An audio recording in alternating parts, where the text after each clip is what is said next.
हमारे पूर्वजों से एक चीज सीखने को जो हमें मिलती है, अध्यात्म का सर्वोत्तम रूप है सेवा। जो हमारे राजा महाराजाओं ने हजारों साल से 36 कौम की पूरे इस अखंड ब्रह्मांड के अंदर सेवा की है, उस सेवा की वजह से ही आज हमें यहाँ जो मान सम्मान मिला है। तो अध्यात्म का सर्वोत्तम रूप है सेवा। तो फिर मैं युवाओं से कहना चाहता हूँ और सभी क्षत्रिय सरदारों से निवेदन करना चाहता हूँ, सेवा को अपने हृदय में आत्मसात कर लें। अब दूसरा मुद्दा है आर्थिक रूप से समाज को कैसे उच्च लेवल पे ले जाया जाए। तो इसके अंदर सबसे महत्वपूर्ण इस लोकतंत्र के अंदर एक ही चीज़ है, शिक्षा।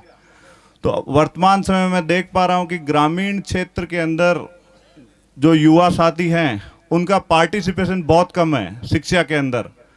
तो उसका सही सदुपयोग कैसे लिया जा सकता है। ग्रामीण क्षेत्र में अपने रिटायर आर्मी मैन है, पुलिस अधिकारी है, वकील है और टीचर है, शिक्षक।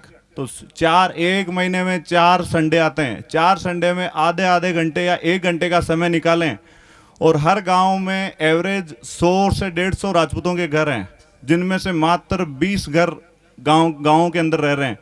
तो सभी अपने अपने क्षेत्र के धुरंधर हैं, चाहे वो वकील हो, आर्मी मैन हो, पुलिस अधिकारी हो या किसी भी डिपार्टमेंट के अधिकारी हो। वो बच्चों की काउंसलिंग करें, क्योंकि मैं देख पा रहा हूँ गाँव के अंदर 12th किसी भी स्ट्रीम के अंदर 12th में जो बच्चे मेरिट में आ रहे हैं, तो अपने यहाँ मकराना पर्वत क्षेत्र में कुचामन से, सिक्कर से अकेडमी वाले लोग आते हैं, जिसके 98% है जिस बच्चे के, और आर्थिक रूप से जिसका परिवार कमज़ोर है, उस बच्चे को वो लोग उनके पेरेंट्स को बोलते हैं कि हम फ्री एजुकेशन करवाएंगे।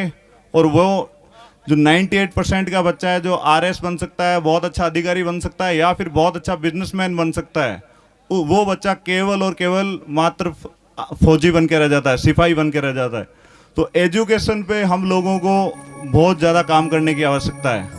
तो इसके लिए पेरेंट्स को भी समझना होगा और युवा साथियों को भी समझना होगा। इसके अंदर एक समस्या मेरे को और लग रही है, युवा पीढ़ी में और इससे अगली पीढ़ी में संवाद बहुत कम है। यहाँ विराजे हुए जो बाबोसा काकूसा है, हमारा इनसे संवाद बहुत कम है, और कम है तो हम खुले रूप से इनसे संवाद नहीं कर सकते।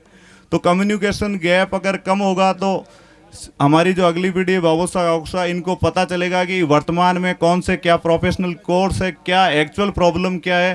तो और इनके अनुभव, बुजुर्ग लोगों के अनुभवों का हमें लाभ मिलेगा, और वर्तमान में जो टेक्निक युवाओं को पता है, उन दोनों का समायोजन करके बहुत ही उच्च लेवल पे सामाजिक और आर्थिक रूप से हम जा सकते हैं। अब मैं राजनीतिक पॉइंट पे आऊँगा, समाज के राजनीतिक पॉइंट पे। तो वर्तमान में ईडब्ल्यूएस आरक्षण मिला हमें, तो जिस भी सरकार ने ईडब्ल्यूएस आरक्षण दिया, समाज की ताकत थी इसलिए ईडब्ल्यूएस आरक्षण दिया। अब राजनीतिक रूप से हमें आगे बढ़ने की बहुत ज़्यादा आवश्यकता है। लोकतंत्र के अंदर राजनीति के बिना कुछ भी नहीं है।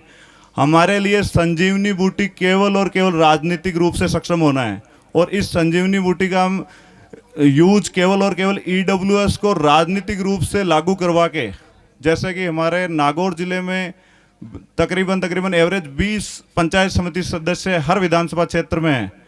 तो अगर हमें ईडब्ल्यूएस ग्रामीण पंचायती राज में अगर लागू हो जाएगा तो 2 सदस्य हमारे 100% फिक्स हो जाएंगे, क्योंकि ग्रामीण में ईडब्ल्यूएस आरक्षण का फ़ायदा 80 से 90% तक हमें मिलेगा। इसी प्रकार जिला प्रमुख में। जय छात्रदम, ये कह के मैं अपना